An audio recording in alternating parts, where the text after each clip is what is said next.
apologise for being sat in the chair. Unfortunately, Councillor Allen's not able to make it today, so it's been left to me. Just needless to say, first thing to say is Happy New Year to everybody. I hope you all had a good Christmas. All right. Before we start these proceedings, may I bring to your attention some housekeeping matters. There's no expected fire alarms. Therefore, if any fire alarm sounds, please make your way to the nearest fire exit and meet at the assembly point in the Civic Square. Please can I ask that you use your microphone when addressing the meeting, that it's switched off when you're not using it. Your mobile devices are turned to silent. The meeting will be broadcast live to the internet and will be capable of subsequent repeated viewing by entering the Warspite room, and during the course of the meeting, councillors are consenting to being phoned and to use of these recordings as webcastings. Are there any apologies, Jamie? Thank you, Chair. We have received apologies from Councillor Nicholson, and we've received apologies from Councillor Allen. Councillor Stevens is substituting. Okay, thank you for that. Item 2, do any councillors have any declarations of interest in respect of the items on the agenda today? I think that is a no. Item 3, the minutes, page 3 to 12.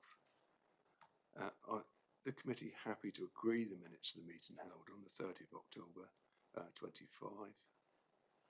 Is there any objections? Or any? I wasn't it. So I take it as consensus that are you happy with the minutes? Is there anything that you want to raise regarding them? No. All right, so we'll run with them. 4 chairs urgent business. There's no chairs items of urgent business today. Now we're going to move on to item 5, which is the main point of this meeting today, is the action plan progress update, pages 13 to 22. Can I hand over to Liz Bryant, the Service Director for Legal Services, to lead on this item? Thank you, Chair. Just to recap for members who weren't here last time, we ran through the various elements of the learning review. The focus points were governance, project management and the capital programme, consultation and engagement, environmental regulations and employee wellbeing. It was a positive meeting last time, and the committee were content with the progress that had been made at that point. It's fair to say that quite a lot of progress had been made at that point, and a lot of the elements were virtually complete, such as the training and development programme.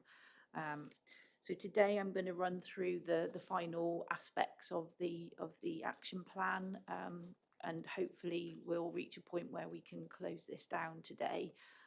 So I'll take you through each of the elements as far as I'm concerned, and then I'll hand over to the others in the room to just in case they want to raise any other points.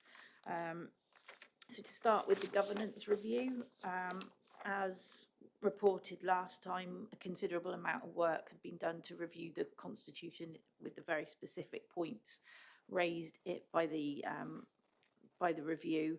The key points were the key decision, making of key decisions, the use of urgency, the use of the forward plan, capital programme and recording of advice.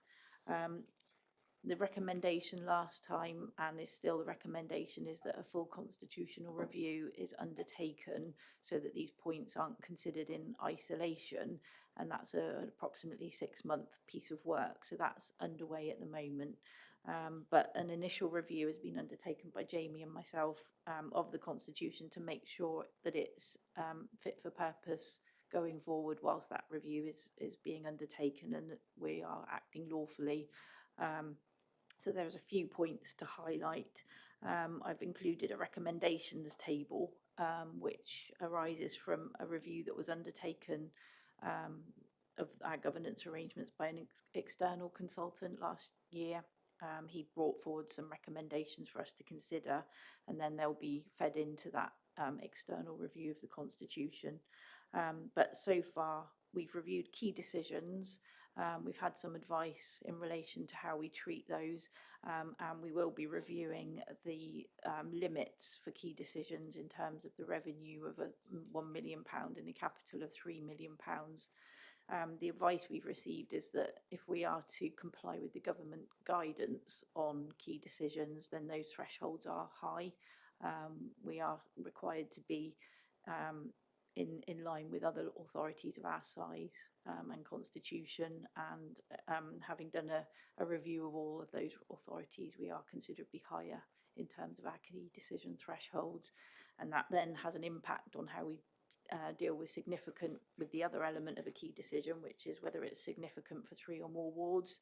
That puts more pressure on that very subjective consideration by me. Therefore, the advice is that lower thresholds makes it easier to determine what a key decision actually is and whether it should go on the forward plan. So all those kind of factors will be brought to the constitutional review subcommittee when we come back to the committee with our recommendations for changes. In terms of the urgency provisions, we've reviewed those and they are correct within the constitution, but they could do with a refresh to make sure that they're clearer. They're in lots of different places, and it could do with streamlining. So we're waiting for the recommendations on that. The other point about urgency is that we are recommending that the chair of the scrutiny committee has 24 hours to consider whether it's an urgent, rather than being asked to consider it in a very quick space of time, that they're given 24 hours, given that it might be a complex decision that they're considering. And then we've reviewed our use of the forward plan, and we're satisfied that it's correct. We are operating within the legislation of 28 days on the forward plan. However, we do accept that in some cases where larger projects are involved and they're known of well in advance, it would be beneficial to have them on the forward plan as soon as possible. So 3 to 6 months would be normal. Therefore, we're undertaking an exercise of making sure that departments are bringing forward their decisions as early as possible so that they can be on the forward plan as soon as available. We've undertaken a bit more work in terms of recording of advice and decision making. We've reviewed the decision making templates, and we're ensuring that legal advice is included in templates now. The advice we've received is that generally no legal implications should not be included in a report. There are always legal implications, so we're ensuring that that happens going forward, and that's already been implemented. I think those are the key points on the governance elements to highlight to you. The other point that was raised in the review was around our approach to pre-election period and our pre-election guidance. And the Armada Way report found that we were overly restrictive in our use of the pre-election guidance that we issue and how we implement it, particularly in the context of Armada Way.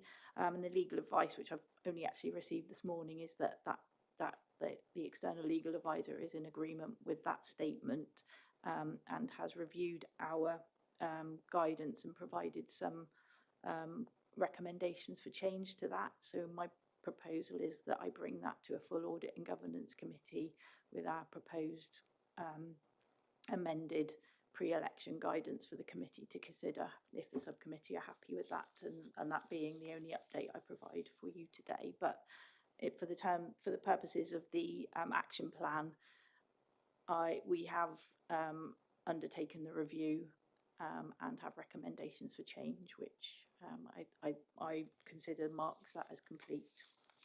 And then moving on to project and capital management.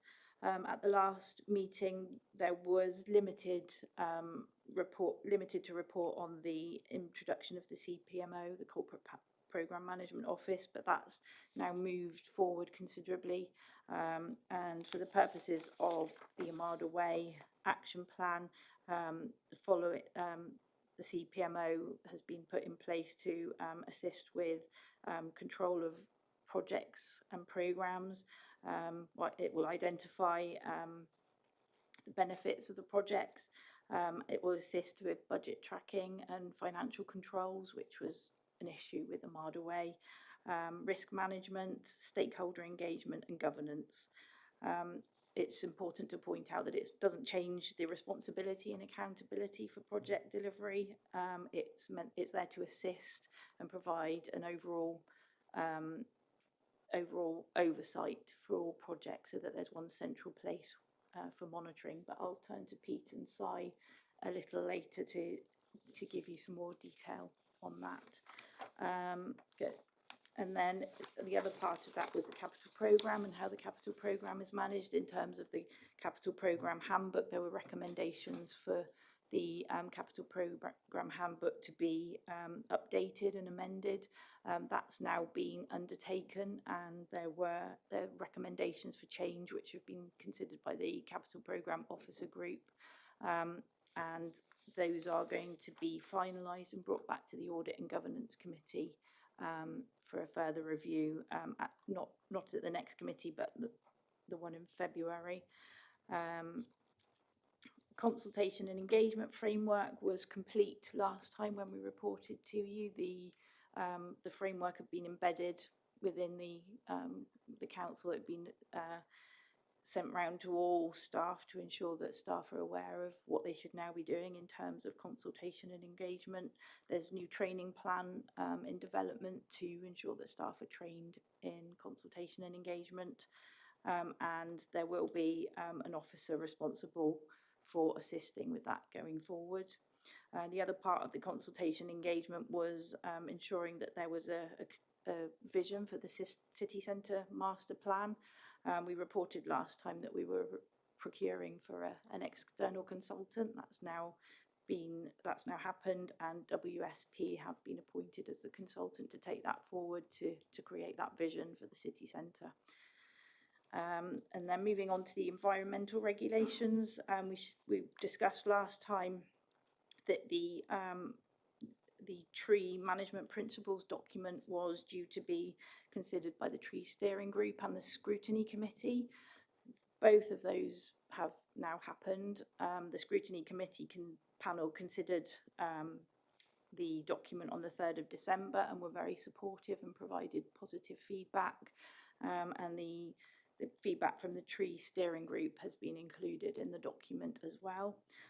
We considered the document at CMT yesterday, and all were very supportive of the document, and we agreed some further actions going forward to embed that within the organisation to ensure it's not just a document that sits there. So we discussed implementing training sessions for staff who are involved in anything that involves trees to ensure that they are working within that document, and that we track implementation of the document within the organisation, and that the CPMO office, which we've talked about, will provide assurance that those tree management principles are being adhered to. So that bit of work has really been completed and is well underway. And I think that's it for the environmental regulations. And then finally, employee wellbeing. We had a good update last time on the actions that have been embedded in terms of employee wellbeing in light of the recommendations in the report.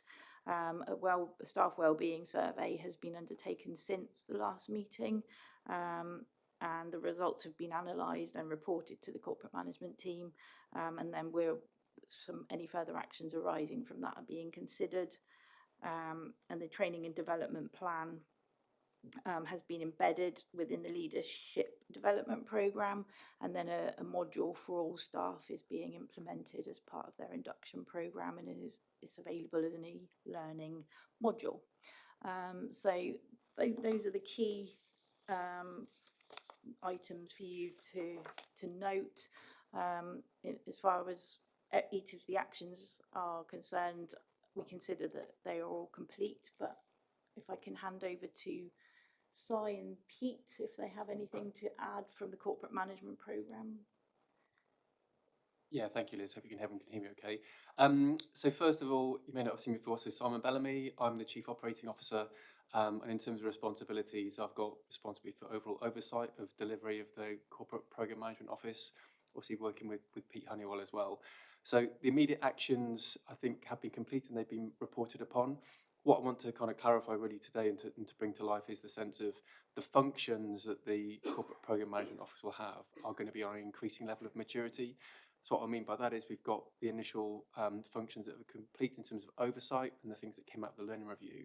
But I think going forwards, we're going to increase probably between now and June, that will increase that oversight, working within the setup that we put in with the capital handbook to increase the key parts of oversight, assurance, benefits delivery particularly, and more widely for the authority of how we kind of link our programmes to our outcomes in a far better way.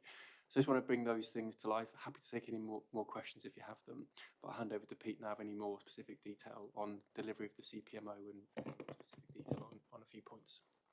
Well, I guess just wanted to remind the committee of what we spoke about last time, just so that you are clear on what the Armada Way Learning Review Action Plan required of us, and then how we've met those responsibilities, and then the role of the CPMO to kind of drive that forward and actually amplify some of the effects of those things. So specifically, the review recommended a corporate approach to project management, including oversight, and you just heard Si talking a little bit about the CPMO and what we're going to bring in there. I think we've already managed to do a lot of that with the work that we also did in just running around the entire community of project and programme managers in the organisation to remind them of the basic minimum standards that we all follow when we're delivering projects and programmes. That covered specifically risk management, which was the second quite specific recommendation that was made in the review, where we have now defined the minimum set of data that is captured around every risk that project managers log, and then the routine review of project risk logs at project boards to make sure that they're attended to, discussed, and maintained and updated.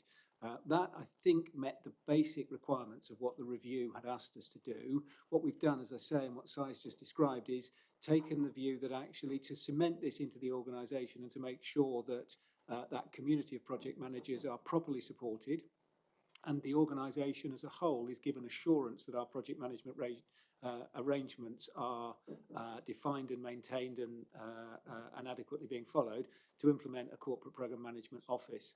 And as Si said, what we're doing is we're now starting to roll out the services that the corporate programme management office will offer across the organisation, including support to projects that start flagging they're in trouble or have risks and issues they can't manage on their own. So that's what we're doing. I think that is above actually what the expectation was for the Armada Way Learning Review, but because the council is now embarking on some pretty ambitious work in both transformation and continues to be ambitious in capital, we think that's a sensible investment for the council. Thank you, Pete. And then Jill, do you have anything further to add on training? Good afternoon, councillors. We haven't met before. My name's Jill Ellis. I'm the Head of Organisational Development here at Plymouth City Council. Normally it would be Chris Squire, our Service Director, HROD, here, but unfortunately he's not too well, so I'm here in support. Really, it's all in the report, but there's just a couple of things I'd like to update as well. With regards to the wellbeing survey that Liz referred to, that has gone to CMT in terms of a summary report, and it's now working with the individual directorates in terms of the necessary action plan. But I just wanted to explain to the committee that a lot of the information that has come back, the people strategy that was shared with Cabinet back in December, will be addressing quite a lot of the points that came up within the survey. So all those actions are going to be addressed as we move forward this year.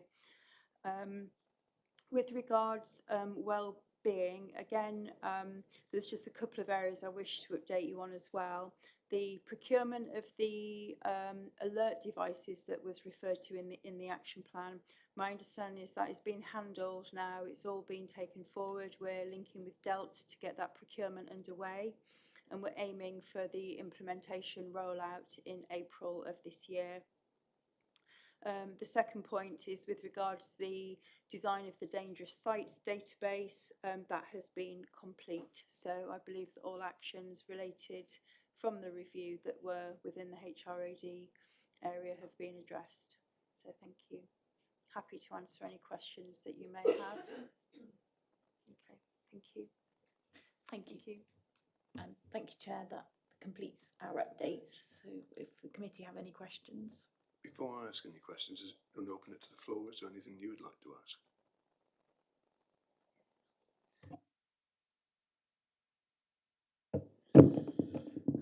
Thank you, Chair, and thank you for the presentation. It reinforced, obviously, the notes we've had. And obviously, I'm very pleased to know that the recommendations of the governance review, the action plan, are going to be adopted into our constitution. And the timeline of that, I think, Liz, you said 6 months. We're looking at a 6-month period. Yeah, so obviously it's quite a big bit of work to review the whole constitution, and I think we'll need to kind of agree with Audit and Governance Committee how they would like to see that going forward, whether it's a phased approach to the recommended changes that are going to be considered by the subcommittee. But I wonder if that's something we can discuss at Audit and Governance Committee to agree a plan of how that is taken forward. But the advice I've had is that it will take in the region of 6 months for the full review to be completed.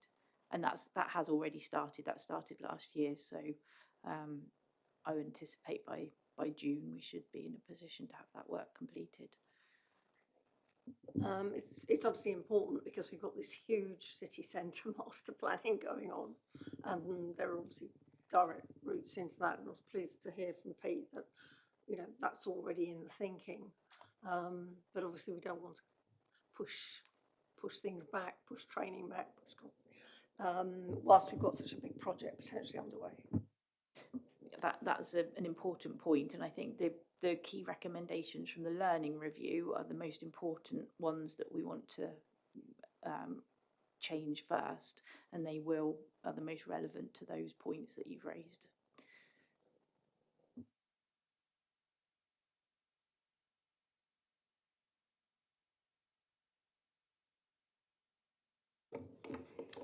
Yeah, thank you. Mine was regarding the kind of risk management update. It says about the it's page 333.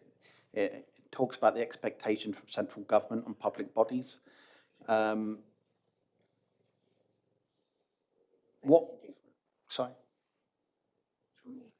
We've only got 38. Oh, no, apologies, I'm on the wrong page.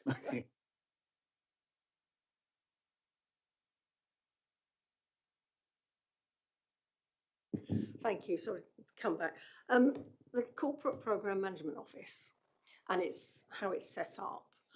What is the officer makeup of that body? That's the first question. Yeah, I'll let Pete take that and I'll come in after him if I can. So we've reassigned some of the team that worked to me, who were previously project managers, and equipped them with a new methodology confirming really how we go about the delivery of projects and programmes. The roles that we've built into the Corporate Programme Management Office cover planning and design expertise. That's work to help get business cases structured appropriately, spelling out both the work that's required, how that work builds and delivers against corporate objectives, and then the benefits that we'd attach to successful delivery. So making sure that design is really clear so that when we go and ask for money in order to make an investment in an asset or a new capability for the council, we're really clear about what we're asking for. And then secondly, a role to look at what we've called delivery assurance, which is after a business case is approved, how a project then goes about delivering that work with sensible arrangements wrapped around it. We've also included resource in there that will be looking at risk and issue management across all of our portfolio. That's drawing out the intelligence that will help us to understand where individual projects are dealing with a very similar or even identical set of risks, instead of trying to deal with them at project level, actually to try and lift them up and deal with them corporately. We've put some admin support in there, and what we will do is mirror that structure for capital programmes, because it's quite different to do design and planning work or delivery assurance around capital. Health and safety, for example, is a big part of capital work, but actually has less to do with business transformation. Sorry, I'm not answering your question, am I? Thank you. If I can just take a supplementary on that, please, Chair. Interesting to see how the package, in a sense, is broken down, and the risk and issue management one is the one that's sort of interesting in terms of public awareness. So are the comms people going to be part of that thinking? Because you know, if we get our comms and our engagement with community wrong, we present ourselves, as we know, with Armada Way, with some very serious issues. Chair, if I can come in there. So I think just answering your question directly, there isn't a specific comms post within the CPMO. However, the key point of the Corporate Programme Management Office is functions and how it links and aligns with other parts of the organisation. Obviously, we never got to use our resources well. We've got a strategic engagement, communications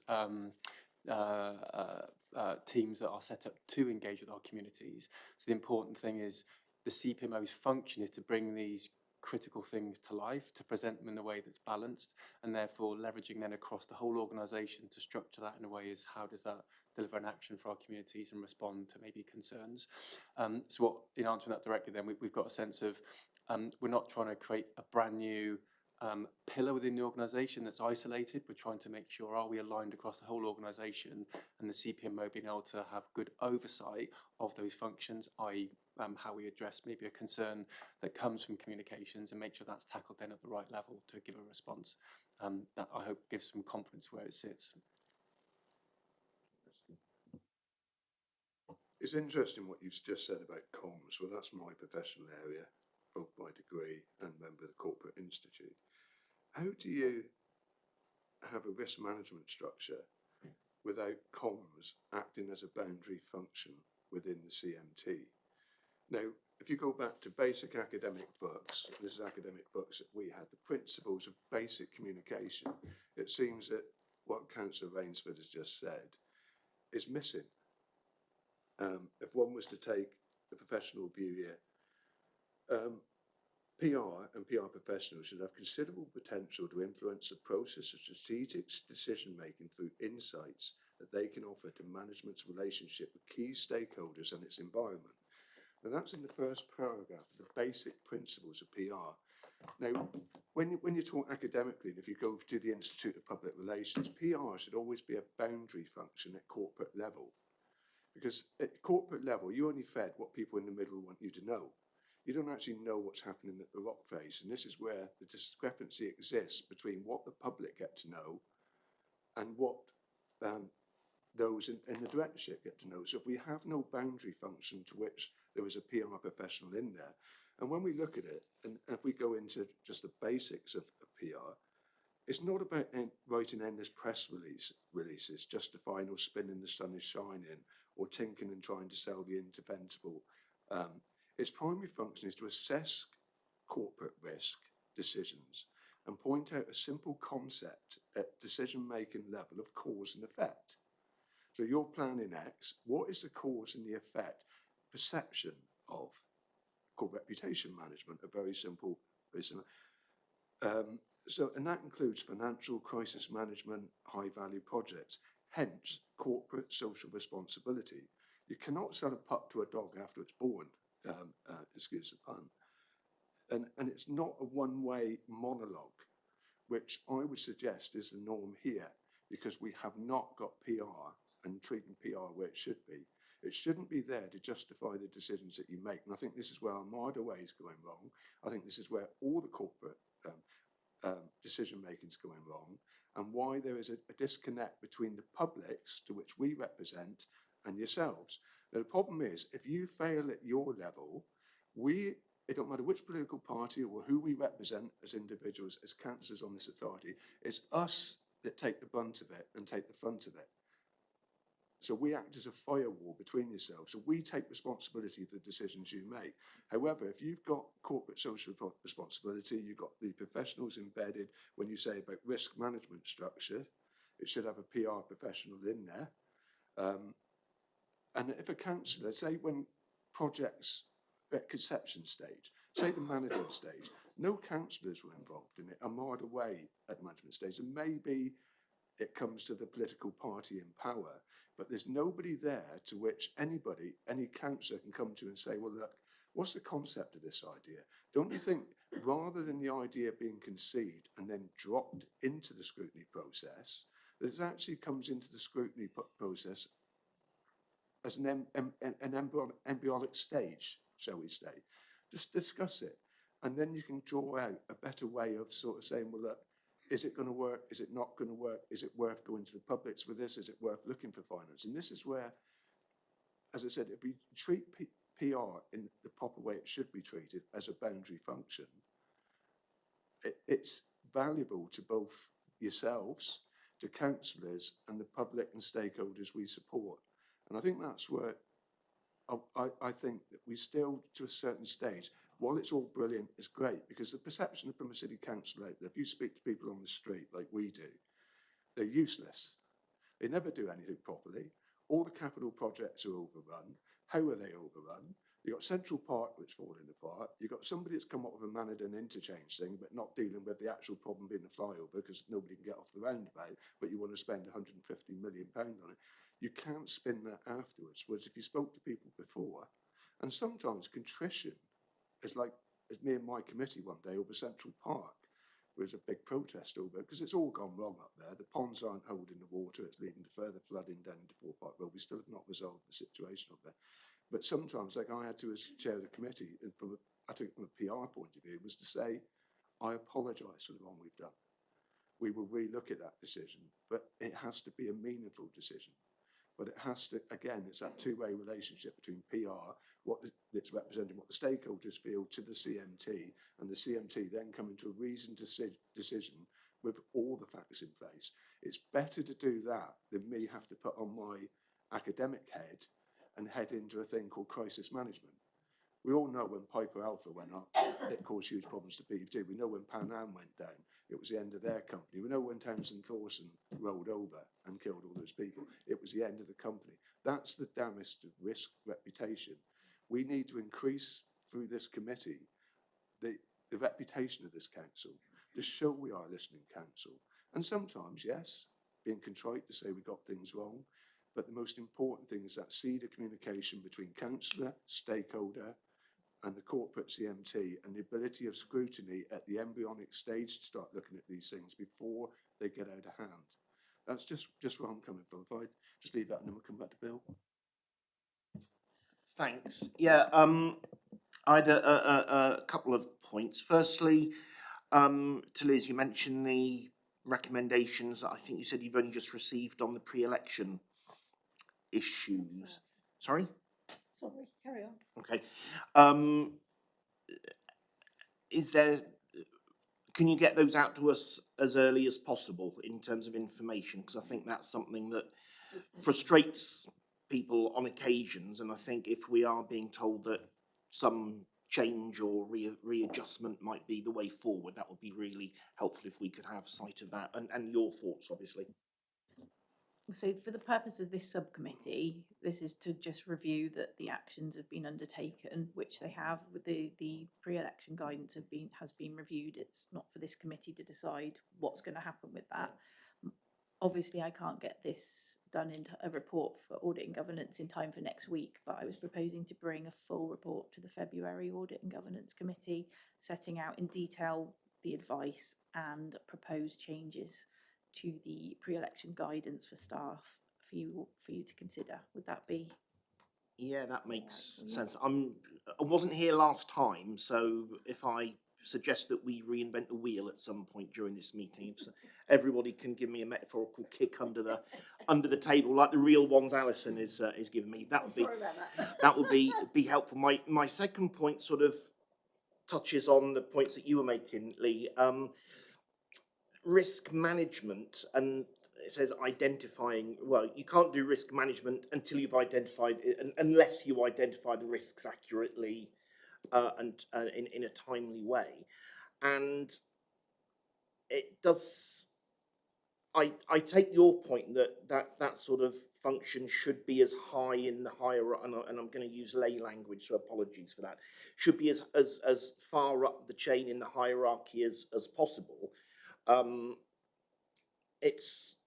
don't really worry about the way a tree is taken out or the way a pond is built in. I'm not in central. I'm not an engineer at all. I've got absolutely no clout, or I speak with no authority on that. But when constituents see things going wrong, that's when I do think I have some authority in terms of representing what people come to me with. So I, again, don't want to reinvent the wheel here, but it just seems to me that there needs to be that sort of, excuse me, that sort of almost political involvement. I don't mean party. Politics isn't just party politics. It's not just about is one party better than another or worse than another.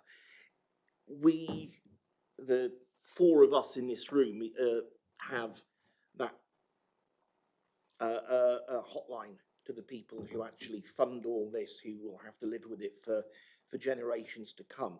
So what involvement is there in terms of, you know, if I'm trying to word it correctly, but obviously failing miserably. You know, if someone said, well, we've got another project that involves trees coming up. Yes, we need to get the right, you know, engineers in. We need to get the road work sorted. At what point would someone say, under this new process, would someone say, whoa, you know what happened in Armada Way 2 or 3 years ago? Are we sure about this? Are we covering all bases? And you don't need an engineering background to say that. So at what point would that conversation start to happen? Yeah, I'm happy to respond, or Liz, if you want to. No, I think first of all, thank you for the comments. It's obviously helpful to listen to your thoughts and to respond appropriately. If I can just come on the kind of points, in the paper and the note, it talks about the communication engagement framework, and that was a really key piece of work that is now operational. It's not to say that's fully mature, and it's not to say that's fully rolled out, but that, I think, hopefully gets to the heart of your question, which is about at what point. And in the start of any project, clearly, the communication, the engagement, the community voice has got to be very present in whatever we do in our projects and programs going forwards. So I think that's where that would start to happen. And I think wide consultation, both from a member perspective and also a community perspective, is really, really, really important. And we'll measure ourselves by that and try to look for evidence of where that's working. And also hopefully some good lessons that will come from that. And to lessons, I think we've got to look back at what hasn't gone so well in the past and to take that forwards. A key role for the CPMO, I'd just like to add. The second point then, I think about risk management. We have a robust risk management approach across the whole authority, and from a CMT perspective, and this happened in the last quarter, is bringing those strategic risks to life at cabinet level. So I think for the assurance and risk, there is a framework under which that happens, and particularly with Devon Audit Partnership, whereby that is looked at as well. I think from a CPMO and the Armada Way Learning Review, the work that Peter's done with my oversight with the teams is making sure we've got a standard approach to our projects, how risk is looked at, because that gives us a measure about the likelihood, the impact and the severity. So we have some standardisation across the authority, but it certainly starts with the individual project managers, project directors and teams who are responsible and accountable for managing the risks within their projects. The role of the CPMO is to make sure that's elevated where the severity and impact is at a threshold that meets our strategic, to your point, Chair, to strategic level that we need to get involved, because you're absolutely right to say that the CMT need to have oversight of that, and that is the work that we do. So I think that just sets up the framework, but of course there's a practical element to that to make sure the policy is there, but how we're seeing that being implemented, and that again is work that we'll be taking forward. So I hope that responds to your question, and I'm happy to go into any more detail with the teams. Yeah, sorry, can I just bring you back to the risk management? Is there PR input within the risk management strategy? Are they involved in it? Because the problem is, as I see it, the PR department is a completely separate department when things go wrong. They're there to promote the good parts of it. What I'm trying to do is to say, well, we know out on the street the reputation of this council is dire. That's the only way of putting it. You speak to people out there, it's a constant. We don't want that. We want to turn this around, and this be an opportunity to turn it around and say, yeah, there are lessons to be learned. There are strategic and corporate actions we could take. Messaging is obviously the key to that in all areas. And if you set that aside, and sometimes you set it aside at your own peril, it's obviously up to a CMT to whether you have that involvement. But again, communication, whether it be the councillors or whatever. Because when you speak to a lot of councillors over Armada Way, what you find is it was them that was taking the flak for the corporate decisions. It was them that were personally affected by the corporate decisions of this authority. And what a lot of councillors and previous councillors have said to me thereafter was, nobody within the authority was held accountable, for example. You know, it was the councillors, the political parties that took the flak, trying to implement a policy which was derived by CMT. So what I'm saying is if you had PR as a boundary function there, crisis management that can liaise between, act as a conduit to information to councillors and stakeholders, both in a properly defined communication strategy, we can avoid all that. Councillors shouldn't be a firewall for corporate decision making. And it's councillors that they're the first person, it was that person that did that, it was that person that made that decision, the effects to families, etc. So we have a duty not only to the corporate management team, but to the councillors here as well, that are protesters outside the houses were subject to threats as a result of this, which was purely them trying to do the best thing on the advice of CMT. So I say it's just to try and bridge that gap and bring a consensus of normal communication. You know, we're not always going to agree to agree. You know, with respect, one disagrees, can agree to disagree, but just know that there is that thought there that things can be done better, and that there is a possibility of looking to how that can be achieved to increase, because we're here, it's about the reputation as authority. It'd be lovely to actually go out there on the next corporate project and people say, what a wonderful job you've done. A real positive, as opposed to the negatives that you get for every time the council touches a project. Because that's a public perception, whether it's true or not.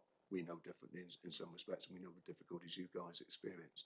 But we want to support you, but we need your help to achieve that. I think that's what I'm going is. Yeah, I'll come back, and then if Peter has anything to add. So I think to be very specific in project management, in our kind of body of knowledge, how we do things, communications, community engagement is absolutely part of every single project, and it should be from the outset. So therefore, to your point, Chair, it's a sense that I would expect, and we have within the communications team, there will be a member of the communications team that is aligned to a particular project to make sure that happens from the outset. I can give a number of examples if that's appropriate. To your second point then, which links to risk, if from that point there's a communications narrative, communications issue that would affect potentially our reputation for a number of reasons, and who knows what they may be, then that would get elevated to make sure that the facts are presented about what the reputational risk could be, and then mitigation plans to make sure we're always transparent and very clear with our communities as to what's happening. But again, I just want to reinforce the point in the paper, which is the evolutionary journey we're on in terms of improvement, and to your point as well about contrition and just acknowledgement, it says we can always do things better, and I think the consultation engagement framework is a way of doing things better, and that's our focus is upon that. But we've got to really ground ourselves in our communities and have a listening voice to the voice of the communities in whatever projects that we do. So the framework's there. We're on a journey of improvement in this particular area, and I'm looking forward to seeing how the teams deliver that in the kind of the months and the years ahead. No, I take on board what you said about community engagement, but let's say I looked at the community engagement with regard to the Manadon interchange. Well, it's got no academic credibility at all, and statistics are plus minus 5% with academic credibility. So when you look at the outcomes, and they talk about 600 people locally, Manadon roundabout affects the whole of Plymouth and everybody in Plymouth. So therefore, it has no significance at all. So when we talk about quantitative and qualitative analysis, and especially a lot of the questions were loaded. You know, if you're going to ask questions to the public and engage in proper community feedback, you must make sure that those questions aren't loaded to achieve the answer that you want it to achieve, because that then puts you into a very difficult sphere. Also, when we talk about risk messaging, the message should be assessed for risk at that point and that point only. What's the consequence if we put that message out? What is the risk? What is the connotation? Where can it go? In a negative sphere or in a positive sphere? And then come to a conclusion based on it. You should always assess, risk assessment should be at that point as well. There's no good risk assessing it further down the line when, you know, or just looking at the capital project at risk, but what's the risk of the messaging with regard to that project as well? And just have say what you could have is a general pro forma of a risk assessment with regard to messaging for every key project. What's the connotations of project perceptions? Where we go? Where could the negativity come in? And stop it at that point before it becomes a bigger issue. You know, so I do appreciate the hard work you guys have put in. I'm certainly glad to see especially with regard to contracts, because as I said, we have been dire. The overspends on every capital project, and people have got no confidence in our ability to actually run a capital project. And what I constantly get told, and I'm only reiterating what's said to me by members the public I represent, is if you worked in a private company, you wouldn't have a job tomorrow because it's unsustainable. And I think that really hurts to think that, and it's not something we can defend because we know it's gone wrong, if you get what I mean. So this is why I say better communication with us. I don't want to preach, so I'll leave it to Councillor Spots. Yeah, thank you. I understand mistakes get made all the time. For example, I was reading out questions for next week's agenda, but for me, one of the biggest kind of problematic things I felt was with this whole kind of scenario was sometimes the misinformation being shared by a lot of the public that wasn't necessarily information that was coming from us. At what point do you actually see great swathes of misinformation from the general public and then decide that that's kind of a risk where that's having an impact on things like the councillors being targeted or projects then having protests and things along those lines. So I just wanted to kind of understand a little bit more about at what point would you see this misinformation and act upon it? Yeah, I'll try and respond as best I can to that question. I think more strategically, there's a lot of potential misinformation or a lot of different narratives, and I think the way and the judgment in navigating through this from a project perspective is to have a single version of the truth. And I think a lot of this is kind of to deal in project facts. And I think presenting factual positions from the local authority is really important with the best of our knowledge. Sometimes there's judgment in that. And I think it's being very clear with the communities that we serve about the expectations, but also the facts. So a good example would be people can fix on budgets or they can fix on dates. That's kind of project terms. But often at times of budgets, we don't know a very specific item, and therefore I think it's really important to give ranges of things to say it could be between a certain point and another certain point. I think that's the reality of a project, particularly at the early parts of conception. Clearly, as we move forward to a completion of a project, it's completely realistic to have a project fact that says we will open on a certain date. Now, so that's the first point for me, is about how we determine the facts of a project. The second point then is around the single version of the truth. I think as an authority linked to how we deliver our projects, it's working with the communications team to make sure we present that in an open way. So therefore people have access to that information, either through accessing our website, accessing through our social media, accessing through the narrative and the facts that we present themselves. How others present those facts themselves, what can we control and what we can't. But I think as an authority, if we as a team are very clear on the factual position of a project, which is based on the accurate project information provided by not only our own teams, but our professional services teams that support us, for example, the project engineers, the cost consultants, the project managers, then we can present the facts in the right way, but also recognising, to your point, people may not be literate in how projects are delivered, so we've got to make sure the narrative is adapted to our communities to make sure it's clear for them as well. So I hope that gives you a sense of what we can do, but I think factual positions will always potentially be contested in the future. So we've just got to make sure the facts as we see them are the right ones. We present that very clearly and transparently. Thank you, Chair. That was really good to hear about the single version of truth and taking that through every single step. That's really important. But so also is openness. And that's not just physical openness. So, for example, on Armada Way, there were solid fences put up all around. And the public was sort of peering in through cracks to try and see what was going on. And that caused issues. So once the Harris fencing was put up, it was safe to put Harris fencing up. You know, people could see, they could chat. Unfortunately, a little bit of abuse also went to the poor workers inside. Openness in other ways. So the work that's been done on trees and the detail in the report on trees is incredible. You know, so if anybody has concerns about a tree, you know, every question is pretty much answered in that document.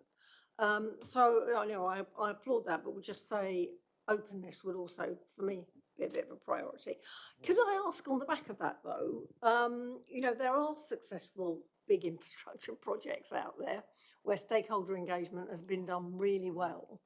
Are we going out and sort of looking to see how other people have done it? And although I declare a family interest, Thames Tideway, the big main sewer going around London, is viewed, I think, as a successful stakeholder engagement experience for those people involved. I just wondered whether any other local authorities we've been talking to, have helped shape what we do. Specifically on that, I think this is where our links in with the local government association come in, and I think also in terms such as Corporate Peer Challenge, where we look to other authorities to look at how we deliver our services is kind of benchmark with others. I think for the committee, we are and we aspire to be a better learning organisation, and I think you've got to look to ways of doing business, ways of improvement, and look to other authorities of how they're delivering in the public sector and importantly from the private sector. So I think we've got to look at how projects get delivered, because we're always going to have lots of constraints in terms of both finance and resources, so we have to deliver projects in a better way. As a practical example, the Major Projects Association looks at major projects across the UK, across all sectors, of which the Thames Tideway is a part. So I think, in the future, could that be something we want to get involved with, potentially? Exactly. I think just adding in on a practical point, and Pete picked up on this, we have an incredibly professional team of project managers across the organisation who are fully embedded in delivering the services they do in a very professional way. But for example, the Project Management Association is the governing body for delivering projects of excellence across the UK. So again, as part of our maturity with the Project Management Office and generally supporting our teams through life on their project management journey of excellence, linking in with the Major Projects Association and linking in with the Project Management Association as the accredited body for the UK profession, I think is really important to the future. So that's a signal of our intent to further our professionalisation, but I hope that goes some way to answer your question of a learning organisation. That was a very good answer. Thank you very much indeed. Councillor Stevens. Thanks. Time is short for me. I've got to be off in a few minutes, so apologies for that. No doubt I'll hear the cheers as I walk out from back in the room. Jill, in terms of the sort of support and protection you're outlining for staff, which is extremely welcome, how much of that would extend to councillors? Because and I know officers love being drawn into politics. I know that's something that everybody really likes, but the serious point is that we get abuse and threats from things that we're totally unconnected with. So how far would that level of protection extend? And my second point is back on the sort of project management side. When we set standards in advance, do we set failure standards as well? So as well as saying this is what we're hoping to achieve with this new road or this whatever, do we ever say it will have failed if it doesn't achieve this?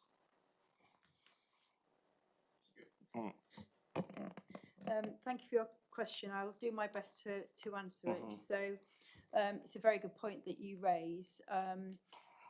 Member support and development is something that isn't within my full area, so I will take an action to look into that. Helpful. I know that within the authority we have a very robust member development programme. I don't, I have to be honest, I don't know the intricacies of the detail, but I certainly will take that action to from what I hear. That's helpful. So.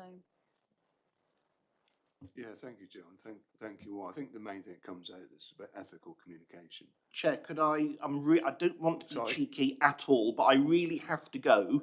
If I could get, even if it's a very brief one, response to my absolutely. So we deal in complex projects because we have high ambition. I think complex projects aren't binary in terms of failure looks like this. Actually, we look at success criteria. The key thing, very specifically, is every project will have a benefit. What benefits you're trying to deliver, what are the key outcomes you're trying to achieve, what are the key outputs in an individual project within a costed plan. And I think within that then we measure our success against those criteria. Inevitably there will be trade-offs again, the CPMO will help balance those things. So hopefully that answers your question. Thanks. Sorry to cut across you there, Chair, and I really have to go, so apologies to everybody for that.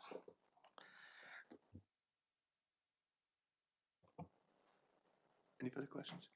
No, so just to wrap up, I think it's about ethical communications, and I suppose being honest with councillors as well, and not using the commercial confidentiality argument, because things could always be tasked as a part two in a way so it actually remains confidential. So when there is a conflict between messages of the public and the council, you can sometimes get to the truth rather than hitting a back wall with the CMT, which further allies, communication problems. But thank you, Joe, Pete and Si for all your input today. It's certainly much appreciated. And I hope you've learned from us as much as we've learned from you. And I wish you a good year ahead. Thank you, Chair. Now to pass on to Liz with item 6? No, item 5B, pre-election period guidance, which is a verbal report. I've covered that one already, Chair. Yeah. So. If I can just pick up some final points, Chair, if Yeah. you're happy for me to. Yeah. A lot of the points made today, there's a lot of the points were covered at the last meeting around the engagement. There was a full presentation on the consultation and engagement strategy at the last meeting. That strategy has been through Audit and Governance, Cabinet and fully approved. So that's kind of being embedded into the organisation. I think it's really important to note that. And I think from the perspective of the learning review, obviously the learning review is our key document here. That's where the issues were highlighted that we needed to address. This committee is ensuring that we've gone through with the action plan, and all of these points, they all tie in together. So the changes around governance, the project management office and the consultation and engagement, they all tie in together to ensure that those issues that arose with Armada Way don't happen again. So they're not in isolation. For example, greater use of key decisions ensures better scrutiny. And going to Councillor Stevens' point about when members are involved, early stage scrutiny is really important to deal with that. So it's really important to note that all of these things tie in together, and the action plan as a whole will hopefully going forward help make sure that the same mistakes don't happen again. So I think from the committee's point of view, it's for you to now look at whether you're satisfied that we've delivered on the action plan, and whether we can now close this committee down and move forward with Audit and Governance final report on this. Thank you, Chair. Thank you, Liz. If I open that to the floor as you're okay with it, I'm certainly happy with that we can move forward on that list. Thank you, Chair. So the recommendations that the subcommittee notes the progress made to date against the matters report and completion of the actions required as part of the AWILR.